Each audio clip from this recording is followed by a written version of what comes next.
The dog was barely moving.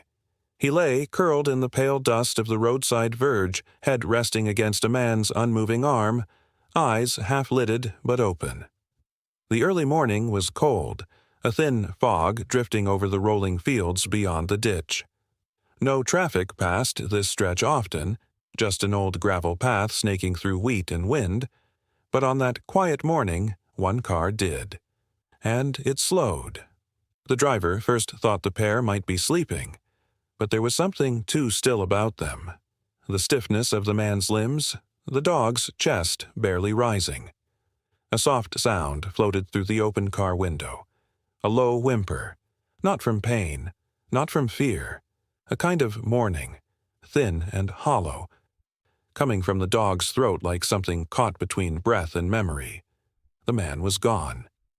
That much was gently confirmed later, with care and dignity. A weathered backpack lay nearby, half-zipped, a walking stick leaning just off the path. No wallet, no phone, no clear name to match the story. Just a man who had lain down beside a field, beneath the first rustlings of spring leaves, and didn't rise again. But the dog had not left. He was not thin, not wild. A golden retriever of late middle age, coat dulled from dust and wind, eyes showing the first signs of clouding. He stayed beside the body for nearly a full day before anyone came close. When approached, he did not run, but neither did he move, only a subtle lowering of his head, a quiet sound in his throat, as if asking something no one could answer. A ranger arrived before noon, called in by a farm worker who had passed by on foot. The man stood back, watching the dog from a respectful distance. He did not try to coax him away, just waited, listening. The wind was soft, the kind that moves through tall grass without sound. The dog shifted once, lifted his head just slightly, then laid it down again against the man's sleeve. There was a stillness to him. Not paralysis, not fear, but something harder to name. A held breath, a waiting. It was a late afternoon before another came. A local vet nurse, hands in the deep pockets of her jacket. She knelt 10 feet away, not speaking at first.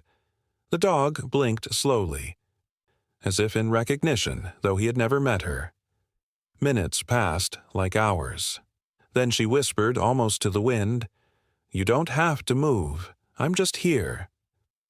The dog did not respond, but his breathing deepened slightly.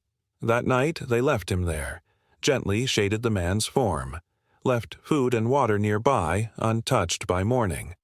The next day a soft drizzle came and went. The dog's coat grew damp, but he remained in place. Occasionally he lifted his head, ears twitching to distant bird calls, but his gaze never left the man's shoulder. He wasn't guarding, it wasn't alertness, it was something else, a presence. The way geese wait for stragglers before flying, the way elephants pause beside bones. Later, the team gave him a name, Ash, not because he needed one, but because names have a way of softening things too heavy to carry. Ash had no collar, no chip. No one came forward to claim him, but he had clearly once been loved. His fur bore the faint press of an old harness. His paws were worn but clean, and his eyes, even dulled, searched every face that came near, not for food, but for a trace of what he had lost. On the third day, when the sun came out low and gold, Ash stood. His legs trembled slightly, but he did not fall. He took 2 steps forward, then stopped and turned back toward the place where the man had been. He did this several times, pacing slowly, as though listening for something underneath the silence. The whimper returned just once, softer now, more like a breath than a sound. The woman knelt again, hands resting in her lap. "You're not alone," she said gently. Ash looked at her. Not long, not pleading, just a moment of stillness, shared. Then he lay back down. Not at the man's side this time, but slightly apart, facing the open field. The air smelt of wet bark and old grass. A crow passed overhead, wings cutting across the light. Nothing more happened that day. But those who had come to see, the vet, the ranger, the quiet few who heard the story and kept their distance, stayed longer than they meant to. Not out of curiosity, not out of duty, because sometimes the quiet grief of one animal is enough to hold the breath of an entire field, and no one wanted to be the first to walk away. ChatGPT said, by morning the food had grown soft in the dew.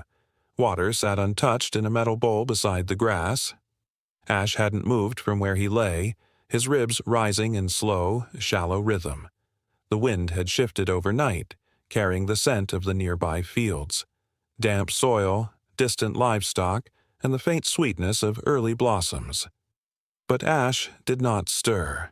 He lay with his head turned slightly toward the road now, as if watching for someone who might arrive. Not restless, not eager, only still. The kind of stillness that comes not from peace, but from waiting. A quiet, bone-deep pause that would not break. The woman came again just after sunrise, walking softly with a folded blanket tucked beneath her arm. She placed it near him without a word. It remained untouched. A few locals had begun to stop, some on their way to town, some with dogs of their own on leads. They kept their distance, voices hushed, as though entering a place where grief lived just beneath the skin of the earth. No one knew the man. His image was shared quietly through small-town circles and farmsteads, passed gently from one hand to another. A faded face, kind eyes, weathered clothing, but no one claimed him. He had come through the countryside like a shadow, real but fleeting, and left behind only questions and a dog who would not leave. By the third day, Ash had grown thinner. The vet checked from afar, noting no signs of immediate injury, no swelling and no limping. But the signs of stress were beginning to show. The dull coat, the tightened breath. Still, he refused food offered nearby. Even the softest treats remained where they were placed. It wasn't resistance. It was a detachment, as if eating was a ritual that no longer applied to him. The ranger sat down a few feet away that evening. He didn't reach for the dog or speak much, just let his presence fill the space between them. At one point, Ash's ears flicked at a sound, a robin in the hedge, and his head turned slightly. Not toward the bird, but toward the man. Their eyes met briefly. "You're holding on," the ranger said quietly. "But you don't have to."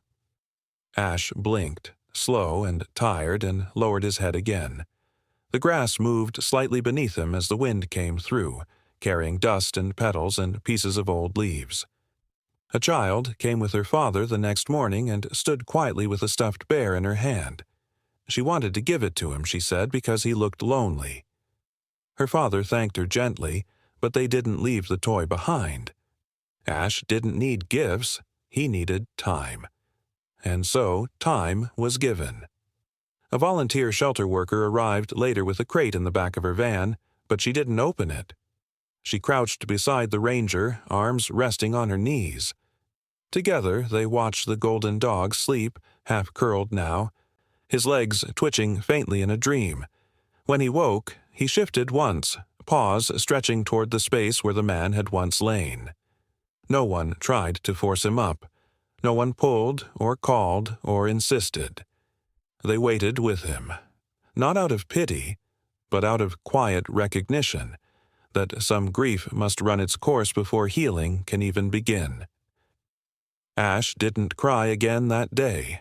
The whimpering had faded into silence, but in his eyes, as the sun slipped low behind the trees, there was something heavier than sound, and when the light faded completely he was still there, breathing, watching, waiting, not for rescue, but for release. On the fifth morning, the light came slowly through a silver sky, resting gently on the wet earth. A light rain had passed overnight, leaving the grass bent and glistening, the soil dark and soft beneath it. Ash was still there, pressed into a shallow hollow he had worn into the ground. His eyes opened just once as footsteps approached, then closed again with no shift in posture, No sign of fear or welcome. Only breathe, quiet and steady. The woman did not speak. She lowered herself onto a fold of canvas a few paces from him, her movement slow, deliberate, and practiced. She did not reach for him. She didn't bring food this time, nor water, only a wool scarf she held in her lap. And time. Her name was Mara. She had worked in wildlife rehabilitation for years, but never with dogs. Her way was not through training, not through voice or coaxing. She believed in stillness, in the power of presence. Some animals trusted only when there was nothing to lose. Others needed to feel unseen before they could be safe, and some, like Ash, simply needed to be waited for. She sat with him in silence. For nearly an hour, neither moved. A breeze passed through the grass, carrying the soft chatter of wrens and the distant lowing of cattle on a hill. A bee hovered briefly near her boot, then lifted again toward the road. Ash blinked, eyes dry and distant, the barest flicker of his ear at a small gust of wind. By mid-morning, Mara rose slowly, nodded once toward him, and walked away. Her steps made no imprint in the mud, but the moment left something behind. A shift. Subtle, like the first thaw beneath winter ice. The next day she returned. Again she said nothing. Again she sat. This time Ash opened his eyes sooner. He did not lift his head, but his nostrils twitched faintly, catching her scent, sorting it from the dampness of the grass and the old scent of the man now gone. His paw stretched once across the dirt, then tucked back beneath him. Not restless, just tired. Mara came each day after that, at the same hour, never approaching closer than before.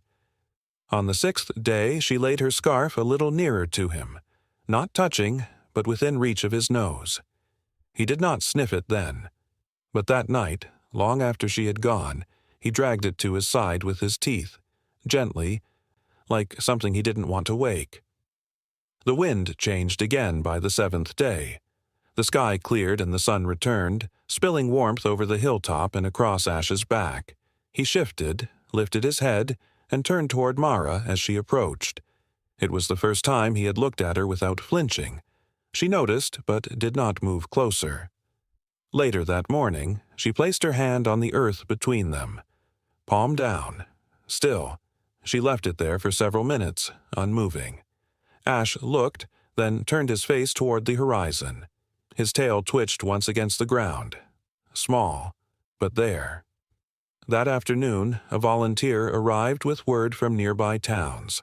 The man had been identified. A traveling worker who had wandered between seasonal farms. Known by few, remembered kindly by most. No family had yet come forward, but his name was offered. Jonah. It was written on a slip of paper and tucked gently into the ranger's notes. Ash listened quietly to the murmurs between the people who came and went. His body remained curled and still, but something in him had softened. Not yielded, not yet, but opened just slightly. The tightness around his eyes was less pronounced. His breathing is deeper and steadier. He began to shift positions during the day, turning to face the wind instead of the road. On the 8th day, Mara set her hand down again, but this time with a small piece of cloth beneath it. Not food, not bait, just fabric that had once carried scent. She did not expect him to approach, but she left it there. An hour passed, then 2. Ash stood, his limbs trembled slightly beneath him. He was thinner now, and the weight he had lost showed in the space between his ribs and the sag of skin beneath his chest. But he stood. He took one step forward, then paused. Another.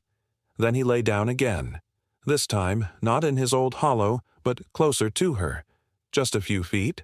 The scarf still rested between them. Mara said nothing. She only offered one quiet phrase, not even directed at him. "You're doing fine."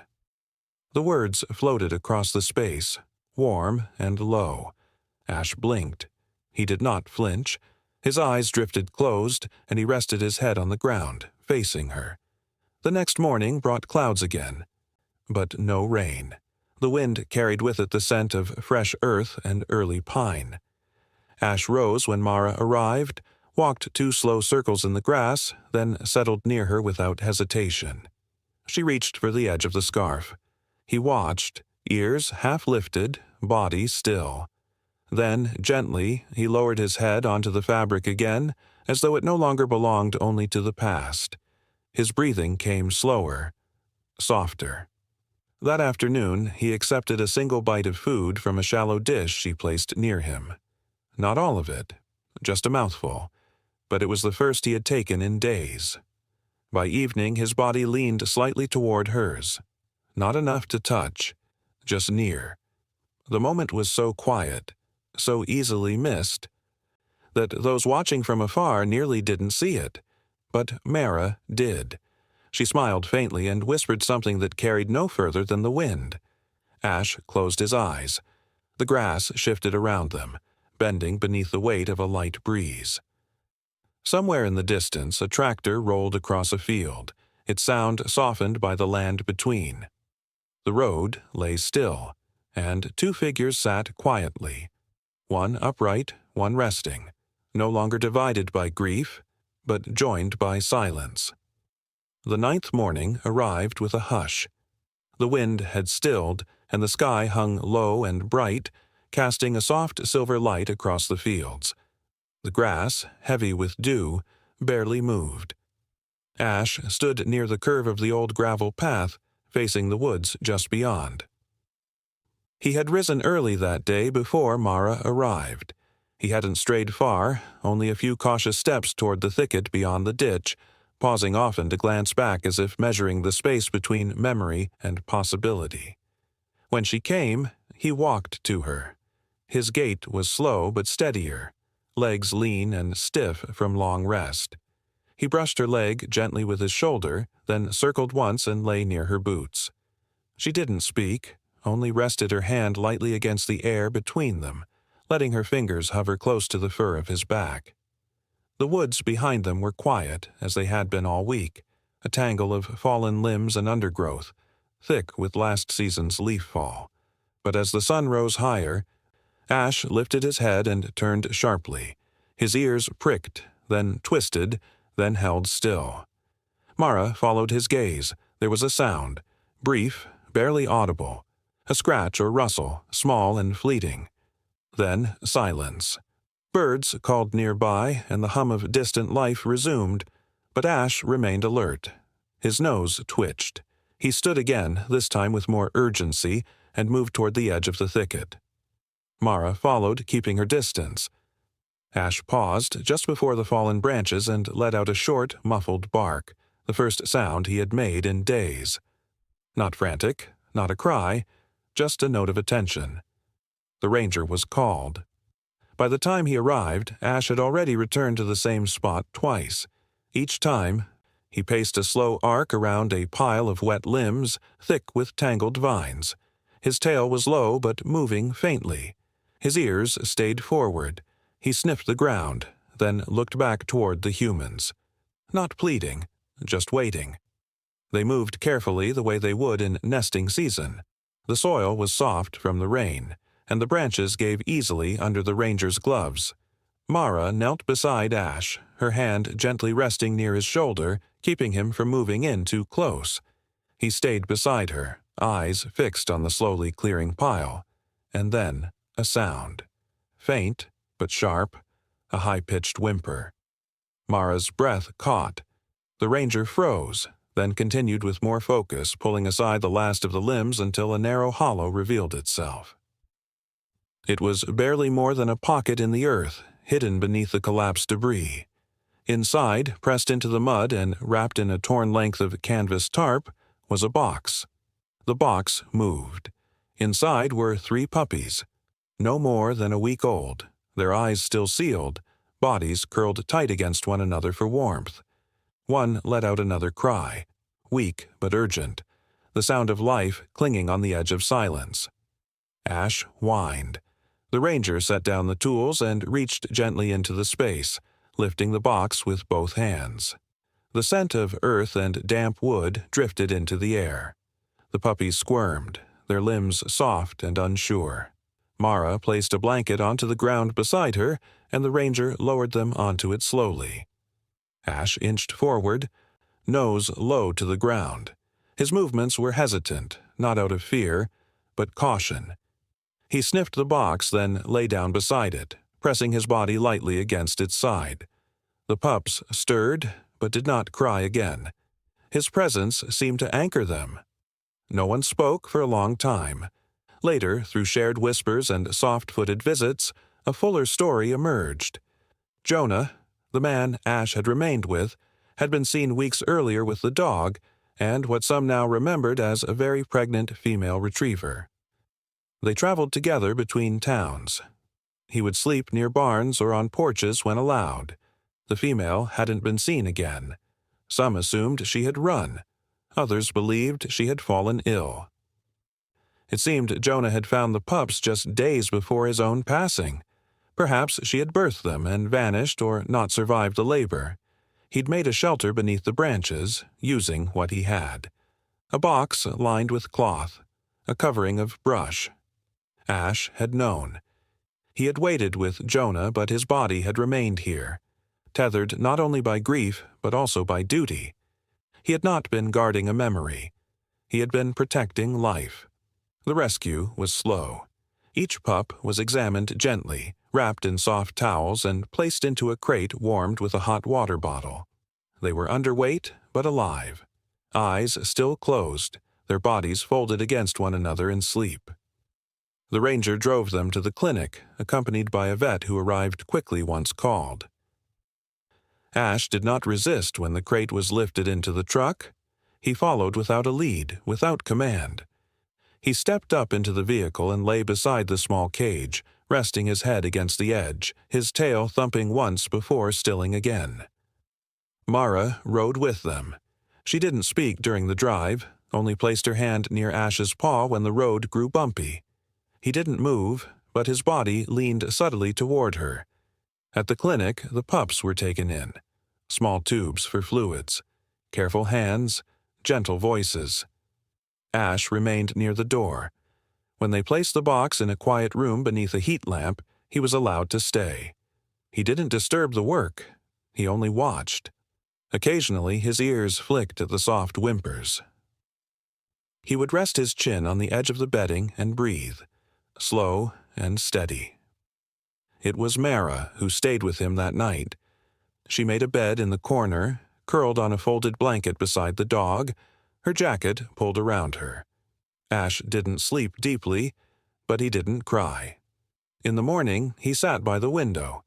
The light fell across the room in long, warm bands. One of the pups had crawled to the edge of the bedding and pressed a tiny paw against the glass. Ash lifted his nose and touched it with his own. The moment passed without sound. Later, a note was pinned beside the pup's kennel. Found beneath the branches. Ash watched over them. Ash was not the father. But he had carried something sacred, the final thread of care left behind by a man whose story might never be fully known. He had stayed long past comfort, past understanding, past exhaustion. Not because he was told, but because something in him had been bound to the quiet weight of those small lives, still unseen beneath the earth. When the pups grew strong enough, they would move to foster care. Ash would remain at the clinic until a place could be found. Mara had already offered to take him, at least for a while, but for now he stayed in that quiet room, beneath the soft light, beside the low sounds of breathing and new life. The wind picked up again that evening, brushing leaves against the pane. The last rays of sun spilt over the sill, catching in the fur of Ash's back as he lay curled beneath the window. Outside, the trees rustled gently, and far in the field, grass swayed like water. The rain came softly without warning. A thin veil across the horizon, it moved slowly over the hills and touched the fields with a quiet insistence. Not cold, not sharp, just steady, like something the earth had been waiting for. At the clinic, The windows fogged slightly, and the smell of wet bark drifted in through a cracked door. Inside, the pups had grown stronger. Their cries were louder now, their limbs beginning to stiffen with purpose. One had opened her eyes 2 days before the others, blinking slowly into the world she didn't yet understand. The others followed, one by one, their gaze unfocused but full of quiet motion. They reached for warmth, for scent, for the edges of the blanket and each other. Ash stayed close. Not always in the room, but never far.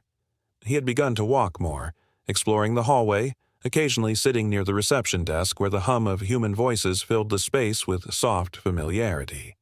But each morning, he returned to the kennel, lowered his body beside the crate, and pressed his side gently against the mesh. The pups responded with small sounds, mewls and whimpers that quieted when he was near. Mara watched him from the far side of the room. Her notebook remained closed in her lap. There were no measurements to take, no updates to log. She was there simply to witness, to be part of the ending without needing to shape it. Ash had changed. His coat, once dull and matted, had taken on a new texture. It wasn't glossy, not yet, but it held the light differently now. His ribs were less visible. His walk no longer bore the stiffness of grief, but the most striking shift was in his eyes. Where once there had been only weight and stillness, now there was something quieter. Not peace, but release. That morning, as the clouds gathered above the fields, Ash didn't enter the clinic room. He paused at the threshold, looking toward the crate, ears lifted but relaxed. One of the pups let out a short bark, a sound more air than voice, and Ash turned his head slightly. Then he walked away. No one called after him. No leash was clipped, and no door was blocked. The staff watched from behind their desks as the golden retriever moved down the hall, through the open door, and out into the gray of the morning. His pace was steady, neither hurried nor hesitant. Mara followed from a distance, stopping at the edge of the drive. Rain clung to her jacket and beaded across her hands.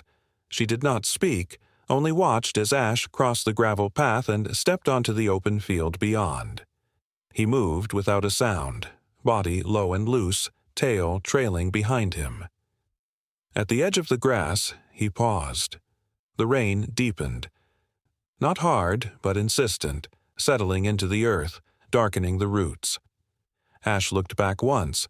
It was not a farewell, not a question. Just a moment of stillness shared across the space. Then he turned and walked on. The field sloped gently downward, a narrow stream curling along the bottom. Beyond it, the land opened into a patchwork of pasture and woodland, the colors softened by mist. Ash made no effort to avoid the puddles, and his paws darkened with mud as he crossed. His body moved with a rhythm born not of habit, but of freedom, as if the silence he had carried had finally lifted from his chest. Somewhere beyond the trees was the place where Jonah had lain down. Mara thought about that as she stood beneath the rain. About the weeks of waiting, about the quiet bond that had formed not through training or rescue, but through something slower, the kind of patience that asks nothing but offers everything. The ranger had said once that grief in animals isn't always visible, that sometimes it shows in the refusal to move, to eat, to rest, but other times it shows in the way they stay, anchored not by instinct but by something older. Ash had stayed when it would have been easier to run. He had waited when the world moved on. And now, he walked. By midday, the rain began to slow. The sky brightened at the edges, revealing slivers of pale gold behind the clouds. Birds returned to the trees. The grass lifted again. Back at the clinic, the pups slept in a tangled heap. One kicked softly in her sleep, her paw twitching toward the blanket's edge. A nurse came by to check their weights. Each one had gained nearly a full pound, strong enough now to feed without assistance. Their eyes stayed open longer. Their cries were more confident. On the whiteboard above the kennel, someone had written a line in soft blue ink, "Watched over by Ash, born into waiting, raised in care." Mara erased it gently and replaced it with only the word safe. She didn't know where Ash had gone. No one did. The countryside stretched wide in every direction, dotted with barns, woods, and quiet roads. But those who had seen him that day spoke of the way he moved, not as though he were lost, but as though he had remembered something. Maybe it was the scent of the place he'd last seen her, the female who had brought life into the hollow beneath the branches. Maybe it was instinct, or maybe it was the knowledge that he had done all he could, and it was time to let the rest unfold without him. A week later, a volunteer spotted a golden shape moving through the tall grass along the eastern ridge. Too far to call, too quiet to follow. But the rhythm of his gait was familiar, unhurried, whole. The clinic held a small gathering when the pups were cleared for adoption. No music, no ceremony, just warm hands and quiet voices. Each one left in arms wrapped in blankets, passed from one kind heart to another. They would not remember the box, the cold, or the darkness beneath the soil, but they would carry something gentler, the warmth of care, the patience of love, the silence that protected them when nothing else could. That evening, as the last car pulled away, Mara stood by the fence that overlooked the distant field. The sun had begun to lower, its light stretching across the wet grass in long amber ribbons. The air was still damp, but warmer now. A season shifting. She thought of the scarf Ash had once pulled toward him, the sound he made when he first led them to the buried life, and the way he pressed his side to the crate without needing to be asked. She thought of the way some moments pass so quietly they are almost missed, and yet they change everything. A light breeze moved through the fence posts. Somewhere in the distance, a hawk called once before gliding out of view. And in the open field beyond the clinic, where roots ran deep and the soil held memory, the grass swayed softly under a quiet sky.